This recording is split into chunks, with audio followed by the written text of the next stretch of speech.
Come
on in, y'all.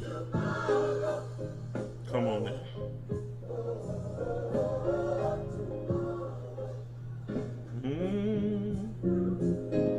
Yes, sir.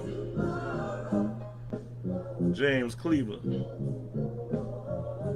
Tomorrow.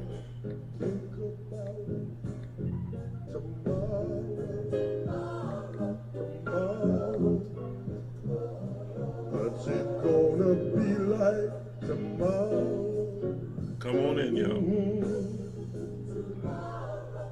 Will we be able to sit together at the welcome table? Will we have peace of mind? Will the nation be good and kind? And will we ever learn how to live together? Man, woman, boys and girls, the black and white next door to each other. Learn how to treat every man like a brother. Will ever come? My God, I wonder will it ever come? Will it ever come? Tell me, will it ever come to God? Think about it. About Tomorrow. Thank you, Jesus.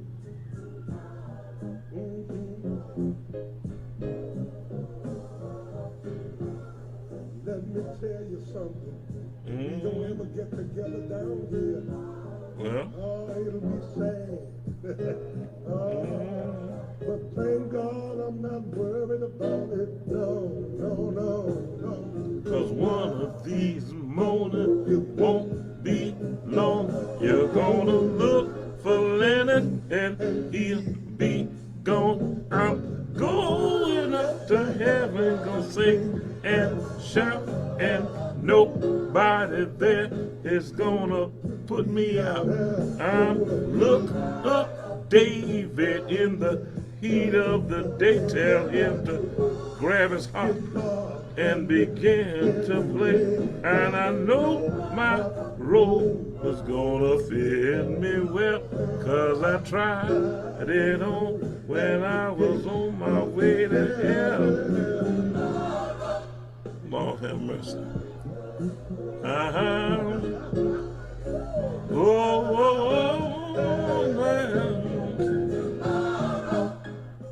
Lord have mercy. Good evening, good evening, good evening. That's an old James Cleveland song, and the show, this Tell It Like It Is show this evening is kind of focusing on tomorrow, today. We are in trouble in a lot of different ways, y'all. A lot of different ways. I put in my subject box today 2 items: local elections and the Ukraine and Israeli wars. We've got a lot of things. I know some of you will say, well, Pastor Mark, why are you talking about Ukrainian wars and stuff, aren't you? In a fight with the city of Brunswick trying to help the homeless? Yes, I am. Yes, I am. I sure am.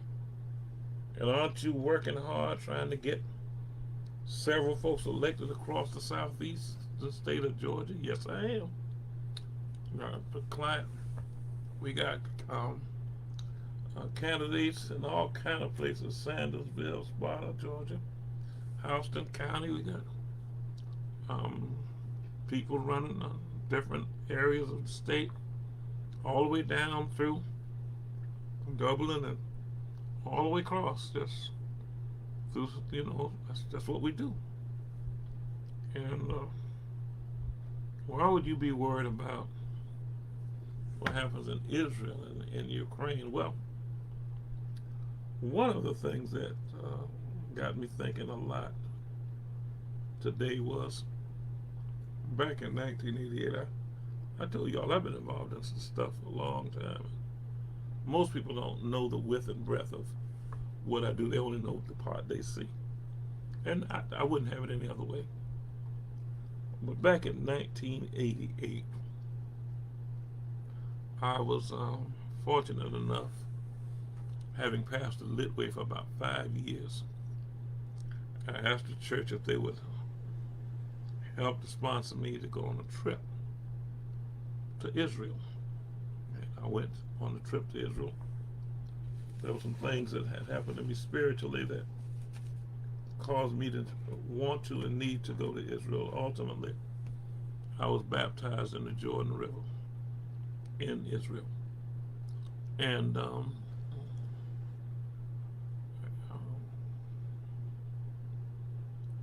but I had more than one reason for going. Another reason was I was going as, to some degree, a guest of people connected with the Palestinian Liberation Organization. The Palestinians are the people that a group of folks from that group called Hamas. The other day, an outrage and grave violence. These people pushed down the barriers between the Gaza, between Gaza and Israel, southern part of Israel, and went in and killed a lot of people, took hostages, and there's some of those same people that I met with, people who were affiliated with them at that point, in 1988, including the chief spokesman for the PLO. Her name is Dr. Hanan Azraoui. I saw her on television this morning on MSNBC talking. I've not seen her physically since I met with them in the Damascus Hotel in Jerusalem in 1988, and learned a grave lesson talking to her. She's just a few years older than me. I think she's 77 now. Still active, but she's been kind of pushed aside. She's very reasonable, very logical, extremely smart person. She was the only female person in the Palestinian Liberation Organization's negotiation delegation, and because she was so smart, she led the delegation, and she and I talked a lot on this evening. One of the things I found out was why the Palestinians and the Israelis are consistently and seem irrevocably fighting. America, we only get part of the story. Suffice it to say that in 1948, a prophecy from God was completed. God told in His word that Israel would become a nation again in a day, in one day. And on May the 12th, 1948, Israel, for the first time in centuries, had a homeland where they are now, in Israel. But before that, it was called Palestine. Thus, the people are called Palestinians. Well, when America and England and other nations were grateful to the Jewish people, for basically underwriting the wars financially, World War II in particular, for England, they gave them that land, gave them somebody else's land for all intents and purposes. But and they settled there, and there was some there, but then they officially said, okay, this is your homeland. No matter who's sitting there right now, this is your homeland now, and help them to enforce that. Many people who I met with during that trip were people who had lived, particularly in the West Bank, who the Israelis and the Israel government had given them, as far as their ancestral homes were concerned, places where their families had lived for generations, and said, okay, we're taking this from you, and would give them 24 hours to pack up as much stuff as they can. And they've come with soldiers and bulldozers, have them stand across the street, bulldoze their houses down, and build settlements. Take it straight away from them. This, of course, created extreme hatred and hostilities. Those little children who saw that grew up to be grown men that were very dangerous. Now, before the Hamas stormed the barrier between southern Israel and Gaza, Israel controls the power and the water going to Gaza. That's why right now you hear them say they don't have power, they don't have water. Israel controls that. But before this atrocity, and it was wrong for the Palestinians to do this, to go in and shoot up and kill people, take hostages. But before they did that, imagine living in 2023 in a place where another power, another group of people, would ration power to you systematically. The power, the electrical power, would be on in Gaza for 4 hours, then off for 8, or on for 8 hours, then off for 4. This is how these people live, for no good reason, except to show who's in control. And so, as I come to you tonight, giving shout outs to Mother Barbara Wilson and Mother Lucille Collins, I want you to understand something. That who did this, or why it was done, who's to blame, all of that's going to fade in importance momentarily. All of that's going to go away quickly if we're drawn into a war. Because if we're drawn into a war, our sons and daughters and our national treasures are going to be drawn into a global conflagration. They call it a world war. We're going to be all drawn in to a fight that we don't want to fight, against people and causes that we don't want to be involved in. This is not hyperbole. This is not what you call this,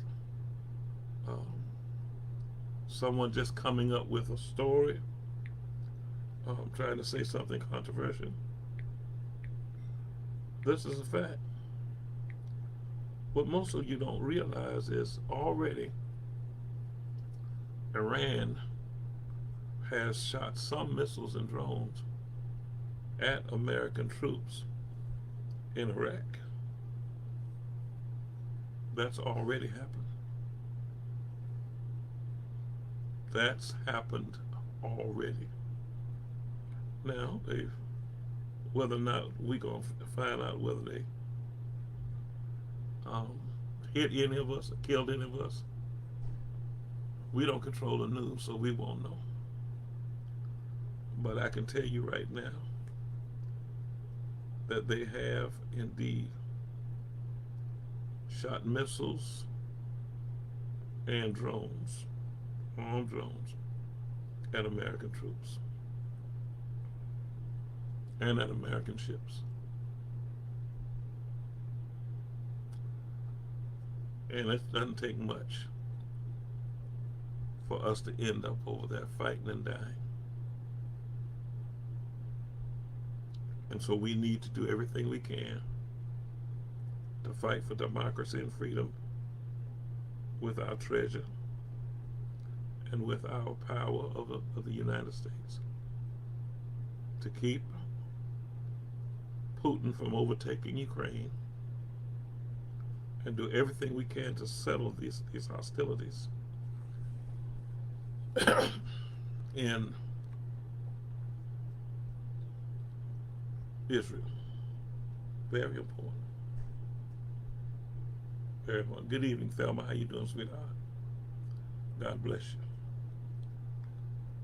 And so I also want to take some time today to tell everybody to pray for everybody involved in that war and in that battle. And trust me, with the fact that our people don't even know how to keep the government going at this point, America's in trouble.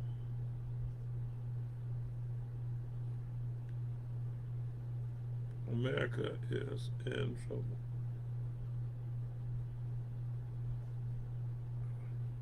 I don't know why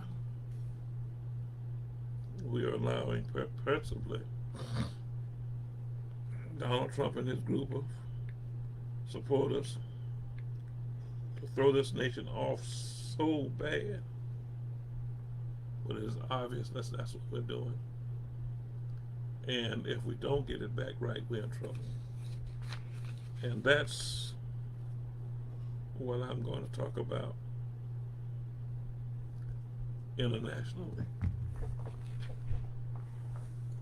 But then there's this thing that's going on here locally.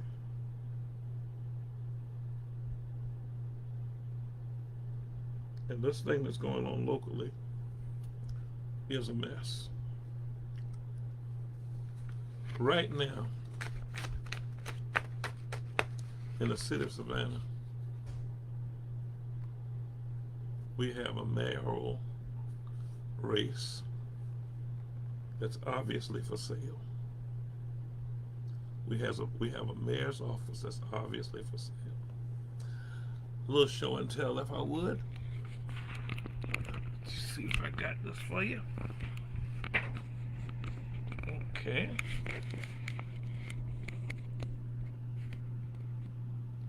I wanted to show you all this. This is the amount of money in Van Johnson's last financial report, which was at the end of last month, and he's still raising money. So he's obviously over $600,000 at this point for a mayoral race.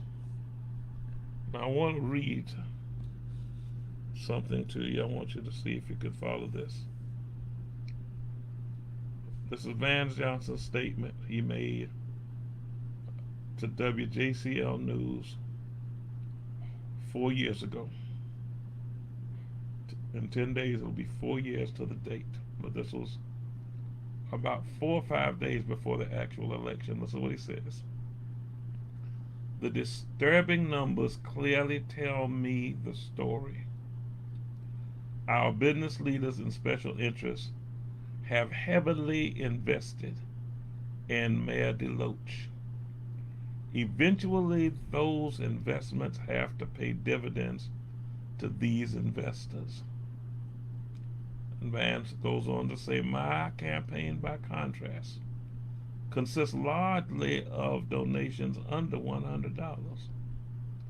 Many of these donations being less than $50, which represent the benevolence of those who can't write big checks, but who believe that Savannah can be and do better. Fortunately, Savannah is not for sale, and as mayor, I will be unbought and totally dedicated to serving the needs of the entire community. These are the words of Van Johnson.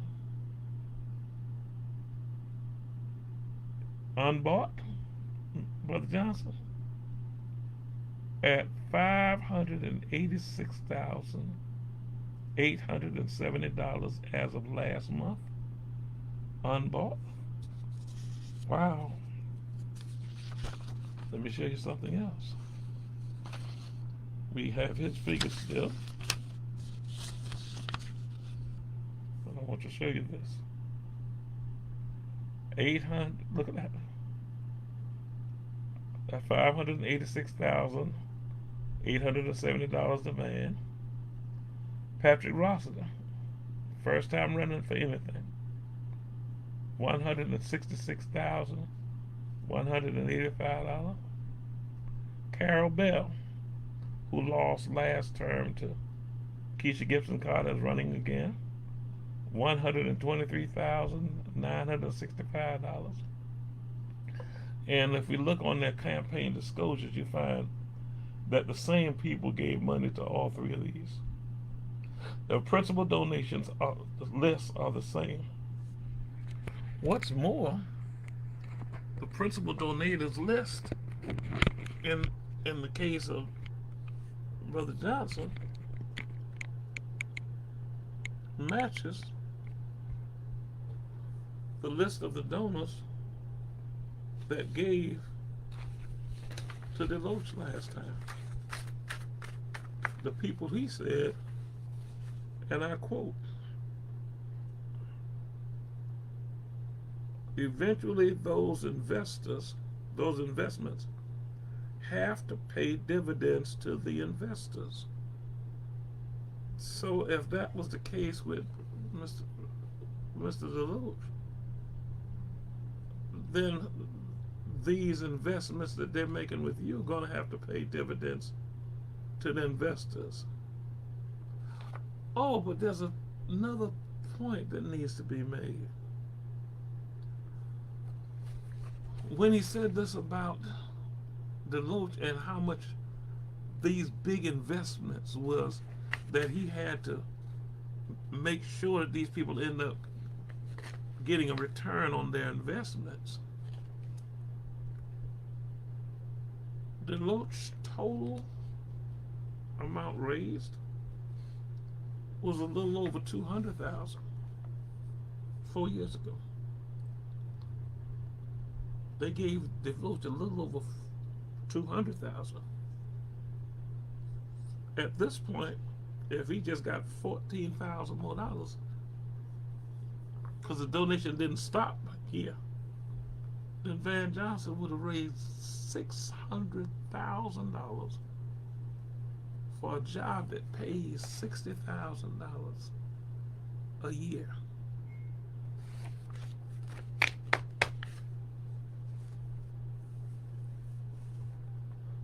Now, if he understood the concept that those who invested in DeLoach would want a return on their investment, then he's talking about almost 3 times the same people. Oh, have mercy. And then the other day, me and a friend of mine were talking about endorsements. I remember some years ago, Otis Johnson was telling us that he didn't endorse. I don't do endorsements. But since that time, Otis Johnson endorsed Wade Gaston against Joyce Griggs. He and the Jackson have endorsed Wade Herring, Mayor Jackson endorsed Wade Herring against Joyce Griggs. Eddie DeLoach endorsed Wade Herring.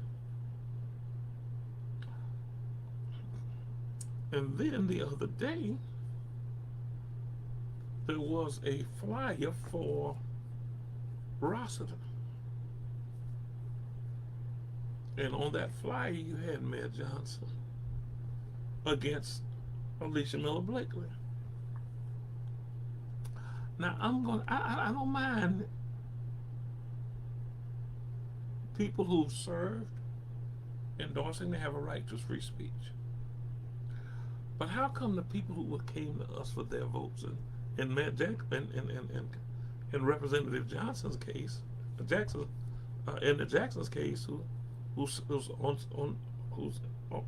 in the state house as a state representative, who, by the way, y'all haven't heard a peep out of her bringing things to the community, but that's for another day. The point I'm making is, how come we only see their endorsement and pictures in the papers for white candidates until they're all listed on a flyer for a fundraiser for Rossiter, and Jackson's on there, and Johnson's on there, Otis Johnson's on there, and DeLoach is on there, and Van Johnson's on there. All of them endorsing Rossiter against Alicia. Did y'all hear me say DeLoach is on there?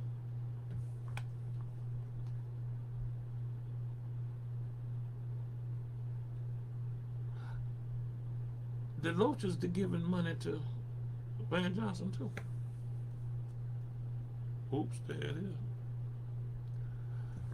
For the first time, and I'm not saying, because I voted for a lot of white folk in my life, Democrat and Republicans. I have. The sheriff's race is a partisan race. And the Democrat was a man I knew, like personally. I just didn't think he'd be the best sheriff. So I supported the Republican, John Wiltshire, and he won. So it's not about party affiliation, it's about, but when you only support black folk, the only time you can put your name in endorsement is white folk. Until, and I was glad to see this, until we got the Van Johnson. And so Edna and Otis and those are coming out for him. That's the first black that I've seen him come out with any force. That's what I saw. Yeah. Chuck Fagan says if Van got 3 times the money, they're going to want 3 times the return. That's going to be huge. That's going to be a tall. But you're right. But you're right. And when I saw the list of who all gave, that's the Republican Party. Now I know this is a nonpartisan race, but if it walk like a duck, quack, water won't stick to it. I think it's a duck. So anyway, I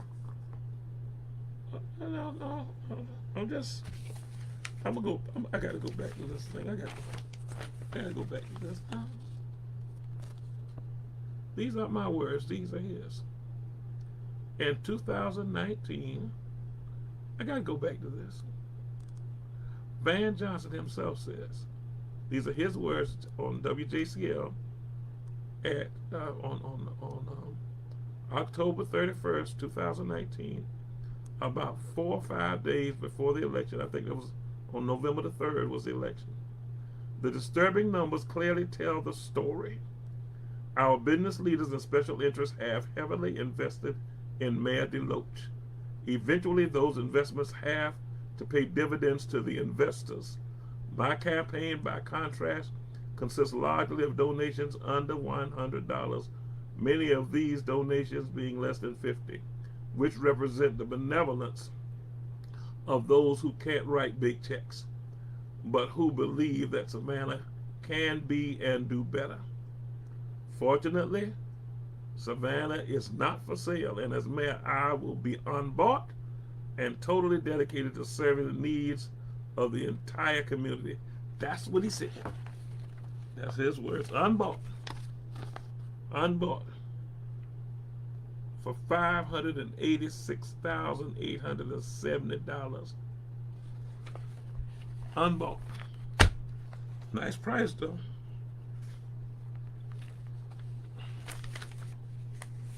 If it wasn't true, why did you say it? I'm just telling you what God loves. I'm telling you the truth. No.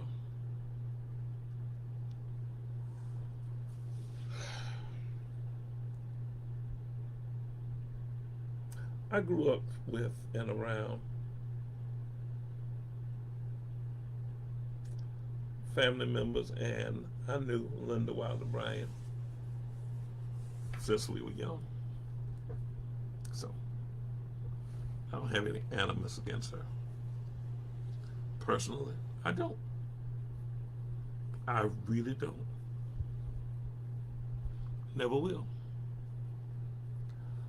But this isn't about friendship. This is about building a responsible community where people care, particularly for those, government. One of the chief. It is to serve and protect people. That's one of the integral duties of government. But in that, you still have to prioritize. You can't give everybody everything. And so from the limited resources, and we have more than limited resources in Savannah right now, they've got a fund balance through the roof. The Savannah City government is swimming in money. That's why Keisha and Alicia and Bernetta were right to tell them to roll back the taxes, but they were greedy, and so they didn't. If Keisha and Alicia and Bernetta, Robert Bryant, Todd Rose, Rashida Edwards, and either Tyra, either Taylor Washington or Tia Brightwell and Mike McCann, if those folks and Robert Bryant, if those folks are elected, you can guarantee, I can almost guarantee that taxes will be lower. That they will lower the taxes, because these people have already said that this didn't make any sense. They already voted it. But not Linda, not Nick Palumbo, not Curtis Purdy, not Van Johnson. Raise the water. They raised the water bill rate.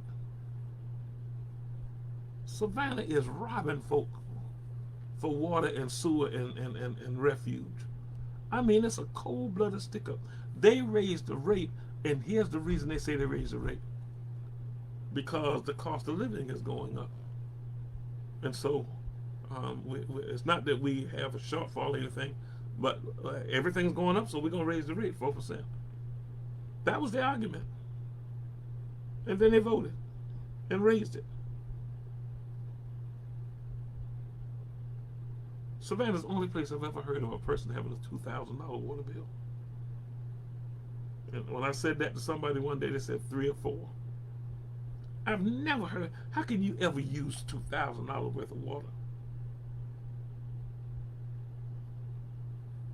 Your refuge bill shouldn't change. Your sewer bill might change a little bit, But your refuse bills, they're picking up your trash, shouldn't change. But when they tie them all together and make it one rate, everything goes through the roof. People are suffering. When rent is $2,000, when rent on a regular house, regular apartment, is $2,000, do the math. If a person makes $15 an hour, work 40 hours on a good job, their take-home pay, their gross is $600. $15 an hour, $600. That's what they get that for per week. When the taxes come out of it, Social Security, if you got a medical plan, when all that comes out of it, you're talking about that person bringing home $475, $500. What if they bring home 500 out of the 6, which will be high, and they get 4 checks for that month? They get $2,000. Well, how much did you say the rent was, Pastor? $2,000. Well, let's say they found a good deal, and the rent was $1,500 for a decent place. They got maybe 2 kids. They need a room or 2.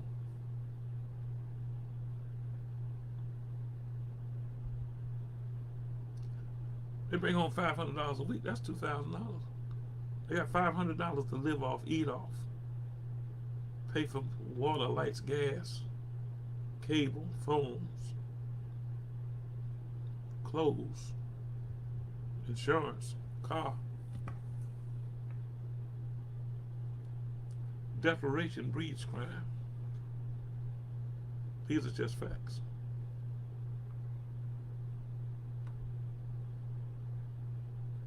Yeah, John, those were sneaky behind the backhanded cost increases. And John McMaster asked me, did you know they doubled the convenience fee on all parking application purchases? I did not know that. They never told anyone, they just did it. Well, that never told anyone thing reminds me of something, John. I literally have been involved in city government in the city of Savannah on an up close and personal basis since 1980. Okay, that's 43 years. I came home from prison in 1978, got involved with Dr.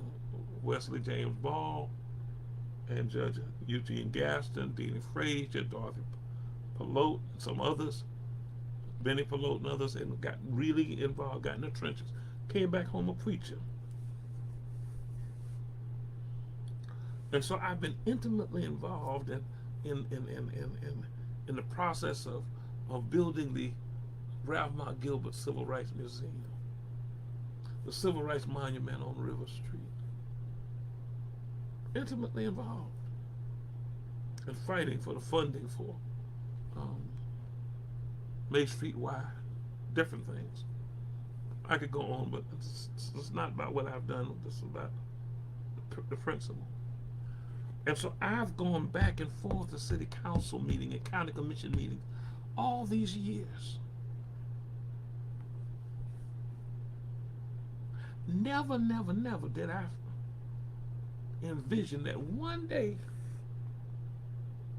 there would be a person elected in the city of Savannah at the school board, or at the county commission, or at the city of Savannah that would take over the city autocratically. That means he's running it himself, for himself, basically by himself. you all been worrying about why is there no decorum? There would be no decorum. There's no decorum in a church where where the pastor has no input from nobody else in terms of what's going on with that church. Churches who do that and the pastors who do that, they don't last. They literally don't last. Because these are things that's supposed to be done collectively by groups, by people having input and buy-in, particularly if it's an elected position with elected people around you, with a board of aldermen, a city council. And so up to and until Jay Melder came as city manager, because Patrick Monahan, who was interim city manager, and then Michael Brown, who was interim city manager, who had been a city manager before for the city of Savannah, as long as they were there, the city of Savannah had executive sessions where they talked about legal matters, personnel matters, and property purchases or sales. Those are three things that you have to talk to in closed, secret sessions. That's the things that are allowed by the state of Georgia. John McMasters is on here now. He was a county commissioner, and he could tell you that basically every time they had a county commission meeting, they would either go in executive session before, after, and sometime if a thing came up and they were arguing, during, they would shut the meeting down and go in executive session to work out the legal matter or the personnel matter or the property matter, come back in and reconvene. Governments have to have executive sessions. Jay Melder came to Savannah as the city manager at the end of September, the beginning of October 2021. As of that point, the mayor buffaloed him, brought him under his muscle.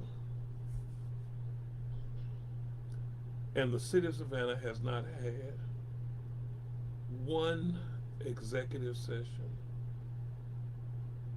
for more than 2 years. They haven't sat down and talked about legal matters, and they should have talked about some legal matters, because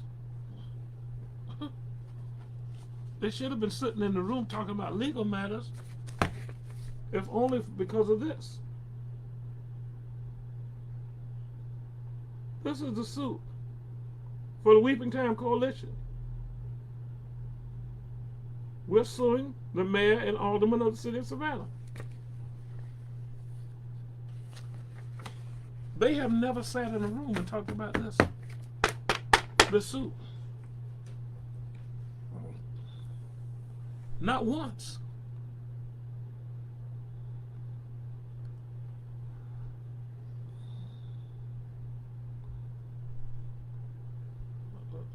John McMaster says autocracy knows no decorum. And John McMasters confirmed my statement that they had executive sessions every 2 weeks when he was on the county commission. And they still do it. That's not new. They do it at the school board. Every meeting they have their executive session with the lawyer and things of that. They do all over the Richmond Hill, Bryan County, Liberty County, Pembroke, Charleston. This is, it's unconscionable to believe that this man does this. So without executive sessions, how are the decisions being made? Van Johnson. Whether to pay off a suit or something like that, Van Johnson. He put it on the agenda.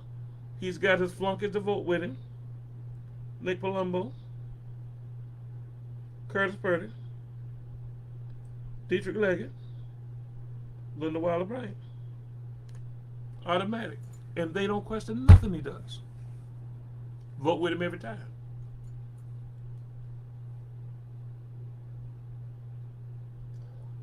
Now, I used to say that he's like Donald Trump, but I don't say that no more because he's worse than Trump. Trump still had to have an attorney general that would make him do a couple of things right. He still had a chief of staff. He still had a White House attorneys. You know, yeah, he still had some folks around him that will, you know, kind of try to bring him back.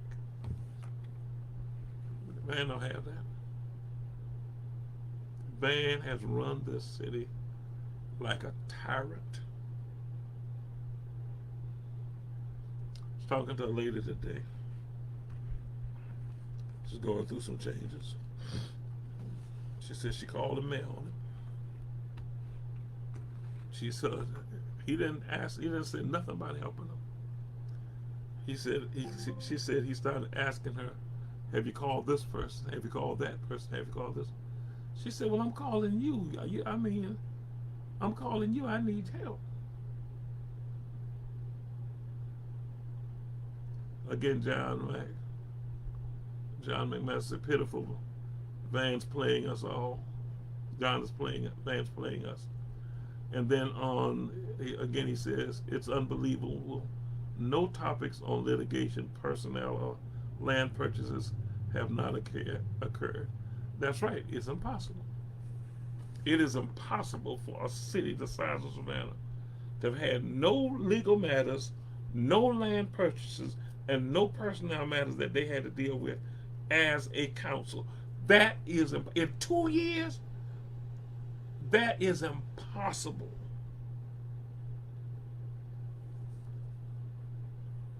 Yet, watch this. Every time a story goes into the newspaper, on WTOC in particular, they always bring up civility, decorum. That's the issue with Keisha. They don't know how to carry themselves. I'm gonna ask you a question. If someone spit in your face, how would you handle it? Would you be dignified? Would you have decorum? Would you, particularly if they did it more than once? I know some of you said, no, that's not going to be a more than once thing. Okay, I got that. But if they did it more than once, I want to remind you of something, because see, I am in media. I own media properties myself. I own radio stations, and I wrote for years on a national scale and reported for years with the PGA, the golf. I probably saw Tiger Woods play in person about 100 different rounds. I've interviewed him, been a part of the group interviewing him as many times as I saw him play. At least 3 or 4 times every tournament. Walked with his then wife, bodyguard, and his mother as friends. So I know media and how media works. I've been deep involved in it. But the media in Savannah is real strange. It's more like propaganda than media. I'm going to show you what I'm talking about. And so, when they first went on council,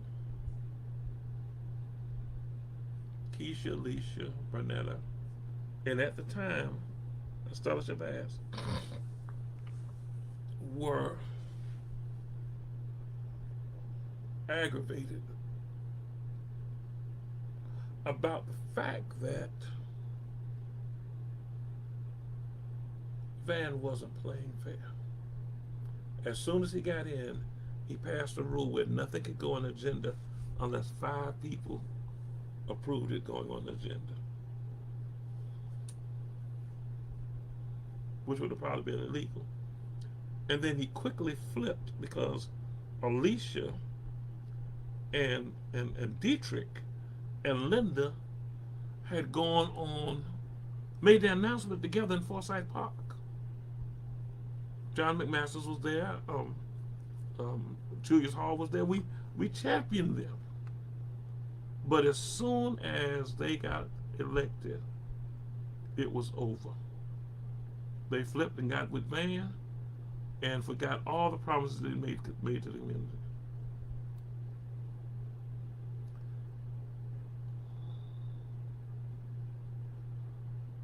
Concerning John's statement of it's unbelievable no topics on litigation, personnel, or land purchases have occurred, you're right, it's impossible. And Chuck Fagan says, gotta be violating some part of sunshine laws. Actually probably is, but that's not the laws I think he's violating. Then he says the state attorney's general office should be asked to investigate no executive sessions. Oh, we need to write the letter. Chuck Fagan says, to paraphrase James Baldwin, when a white man says, give me liberty or give me death, we praise him. When a black man stands up and says the very same thing, he is ridiculed, called a radical, and etc. But yes, John, what Van has done with the city of Savannah is totally unconstitutional. But here's the deal. 3.5 years ago, in February of, more than 3.5 years ago, in February or early March of 2020, the newly elected council had authorized a search for a permanent city manager. When Eddie DeLoach left, Hernandez had left, and so they had an interim city manager, Patrick Monahan. Patrick Monahan, I've known him since we were young in college and stuff. So Patrick was a good city manager, and he knew the system. He worked at the county, and so they had regular executive sessions. They had regular order, so to speak. Well, the city had designated that they would hire a firm to do a national search and find a permanent city manager. They did. They found some people. They got a group. I think they must have been up to 12 or 20 or something. It was a big group. Then they voted and it got down to 4 people. Down to 4 candidates. They voted again when it got down to 4 candidates. Van's pick was not in, didn't make the cut. Van's pick did not make the cut. And with the city already spending the money for the process, and them already voting to get down to this view, you can go back and read the articles in the paper. He scuttled the whole process because his pick didn't make it. He asked his clique on the council to vote, shut the whole thing down, and they did.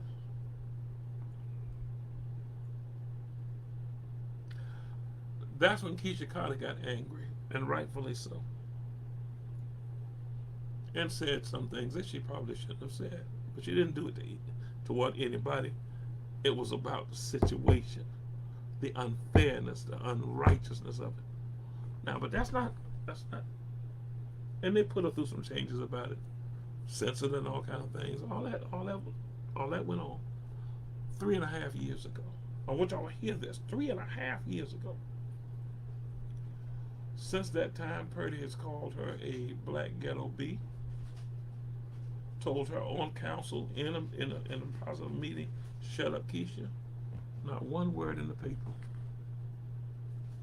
Whenever they talk about him, they never bring up the fact that he used that profanity or caused any failure of decorum. So what's going on here? This is propaganda, people. You are being bamboozled. Keisha Gibson Carter is a 27-year wife of Sam Carter, Coach Sam Carter, who molds and makes it and helps with character and physicality young prospects in the sports arena. Coach Carter is a wonderful man, decent human being. 27 years of marriage to Keisha Carter. They live over in Jackson Park. Beautiful palatial home. I said they're like a little TV couple. They have 3 children. The oldest, a son who's in the armed forces. The second daughter's in college, becoming an engineer. The youngest daughter, my buddy, my hero, I call her. She got spunk. The youngest daughter at high school over in Jenkins High School. This is a good, clean, sound, sober family. She got angry because of injustice. Go back and play the tapes. She realized what took place, and she changed her wall clothes. Now they get mad with her because she makes sense. They get mad with her because she's articulate. They get mad with her because she's educated. They get mad with her because she's professional. They get mad with her because she's dangerous to the establishment, because they can't buy her like they have bought him. That she does have a soul for the people. That she does care about what happens to everybody, including big business. Big business will do great under Keisha Gibson Carter as mayor of Savannah. But the poor, the needy, and the left out will not be left out poor and needy. We will lift them. We will. There's enough for everybody in this situation. More than enough. For 16 years, Van Johnson represented the 1st District. The last 4 years is the first time the 1st District has been on the agenda at all.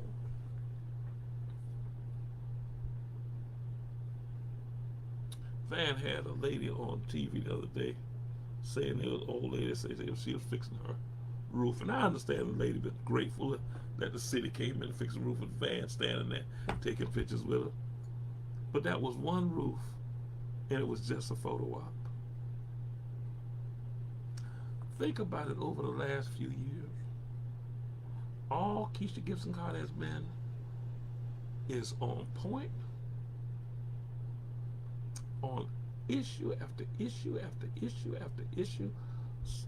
She has a master's degree in public administration, sat in the same classes at Van at Savannah State University, along with Bryant Lanier. They all have master's degrees in public administration. Alicia Miller Blakely has been around the world 4 times in 25 years in military service. That'll get you ready to do anything in public service.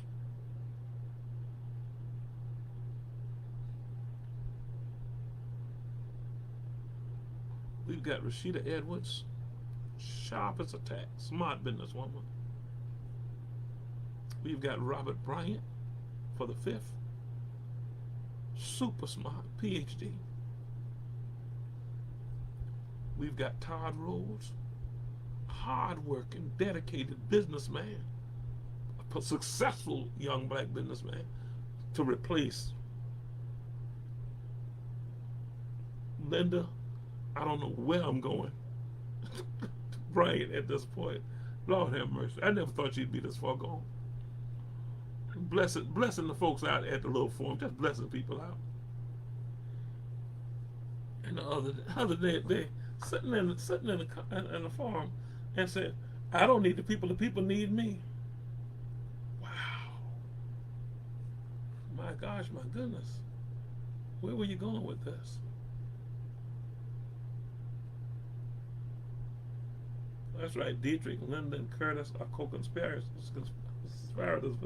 but let me tell you something. Dietrich and Linda didn't get the money that they should have got. Now they did get some. Linda, they got more than they got 4 years ago, but they didn't get Rosser the money, and they didn't get Carol Bell money.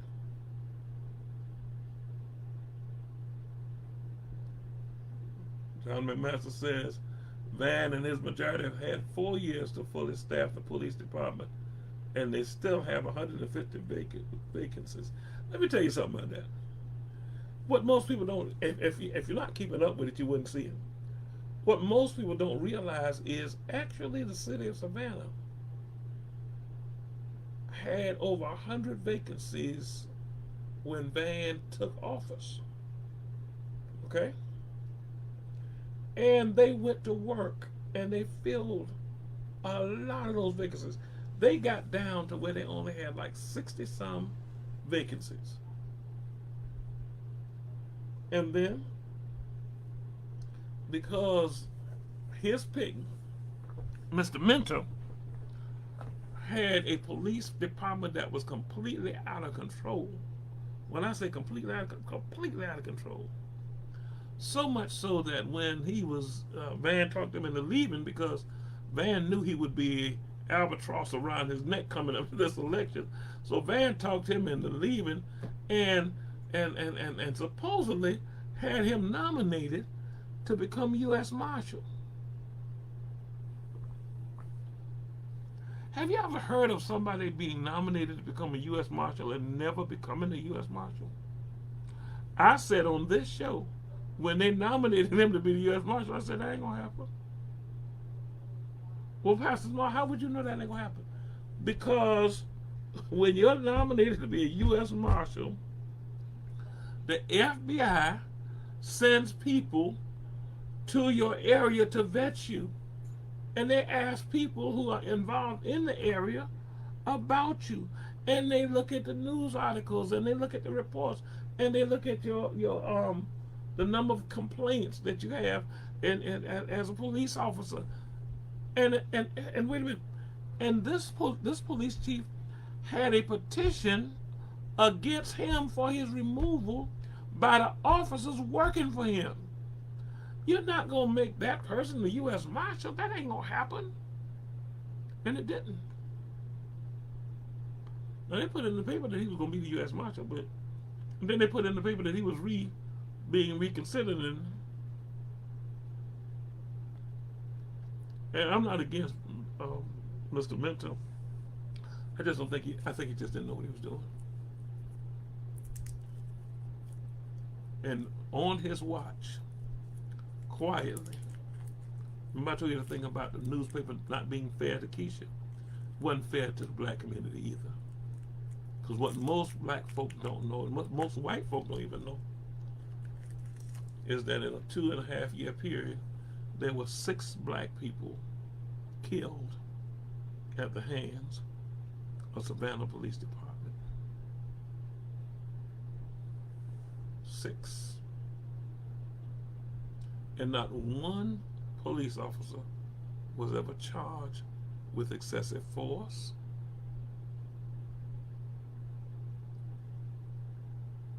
at all. Not one. 6 in 2.5 years. Doesn't happen anywhere. You wouldn't get 6 in Atlanta with 5 times the population. Anyway,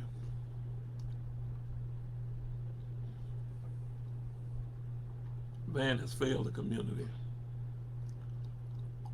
but he thinks that black folks are stupid, and so he will give us some gestures. Like I was saying, Keisha Gibson Carter is a settled 27-year married to one man with 3 kids, living well off over in Jackson Park right next to Habersham Woods. She doesn't have to be bothered with this. But somehow God has put in her spirit that she can make a real difference. And I'm asking you all to join me in helping her do that.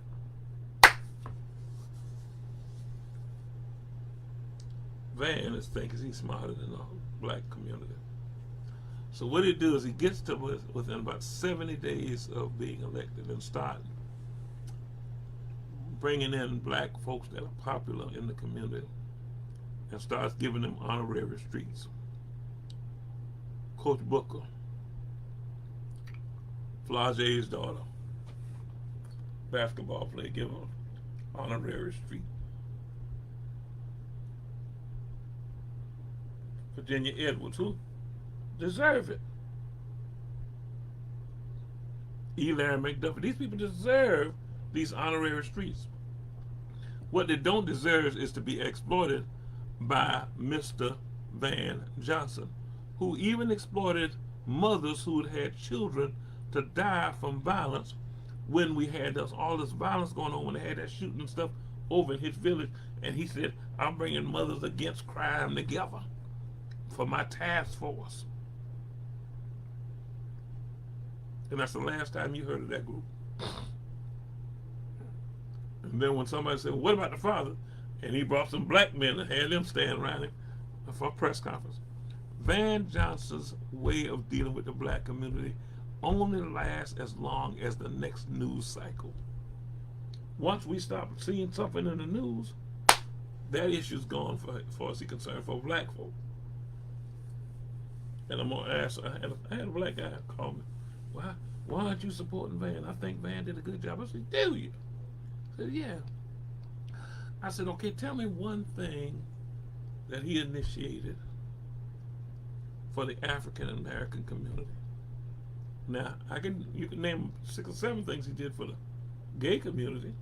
You could name 6 or 7 things he did for the white business community, even for the Hispanic community. What about the black community?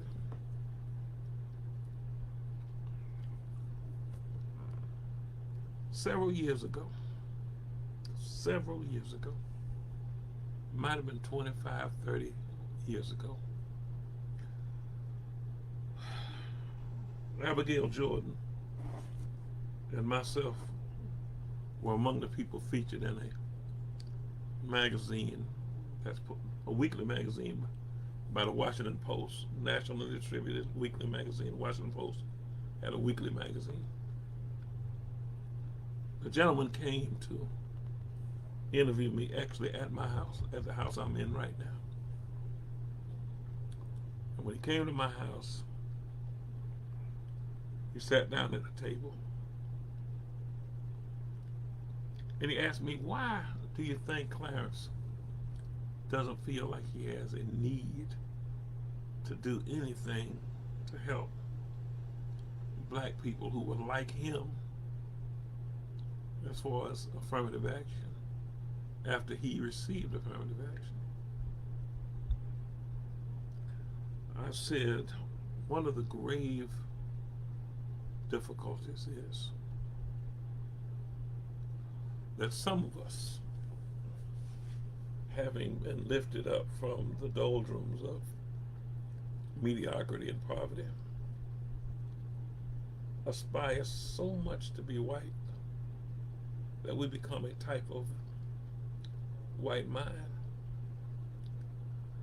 I said one of the strange things about white people who hate black folk is they just hate them because they're black.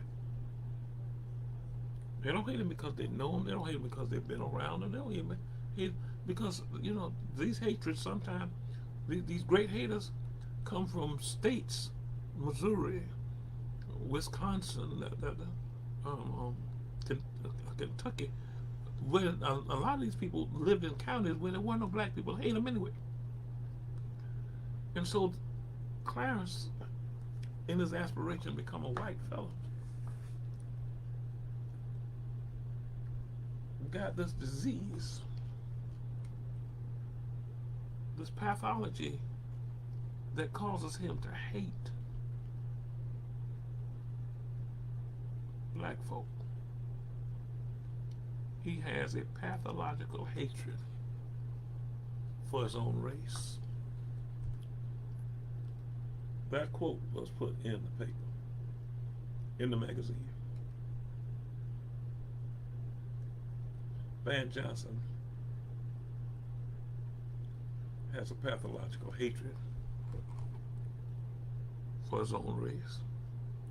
You can tell. Now he wants to use us. He wants to manipulate us. But you can tell how hard he fought to not put Susie King Taylor's name on that square. And how much he wants to be white, by how much he fought to try to keep Calhoun's name on the square. Think about that. Think about what mindset he has to have in order to, even at the end, make statements to the effect that we need to leave something on there to show that it used to be named after the slavery proponent, John C. Calhoun, whose family members said we needed to take his name off because he didn't deserve the honor. In closing, we need to pray that these fights, particularly the one in Israel, between the Palestinians and the Israelis or Jews, we need to pray that this thing comes to a peaceful conclusion. I'm going to do something in this civil discourse that I have called Tell It Like It Is. I'm going to do something that normally I wouldn't do. I try not to mix them up too much. So, but I think I better give you all some insight. In the Bible, we find prophecy. And I'm going to give this to you. Even you all who are not particularly religious might find this interesting. The book is called Amos, A-M-O-S. The book is called Amos. And in the first chapter of the book of Amos, we may have a prophetic statement concerning what's going on now. We may have. In Amos, the first chapter, 6 verses says, Thus saith the Lord, for three transgressions of Gaza, and for 4, I will not turn away the punishment thereof, because they carried away captive the whole captivity, to deliver them up to Edom. I will send a fire on the wall of Gaza, which shall devour the palaces thereof. I will cut off the inhabitant from Ashdod, and him that holdeth the scepter from Ashkelon. I will turn mine hand against Ekron, and the remnant of the Philistines, which are the Palestinians, shall perish, saith the Lord God.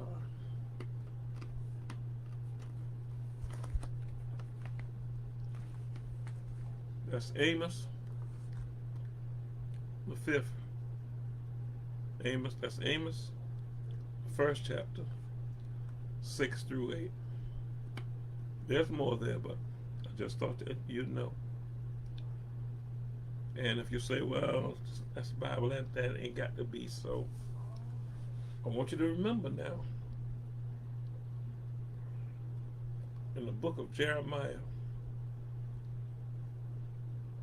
written hundreds of years before Jesus, more like 2,600-700 years before now, that in the Bible it says, behold, I will make you a nation in a day, talking about Israel, talking about the Jews, talking about Hebrews. I will make you a nation in a day, and in a day,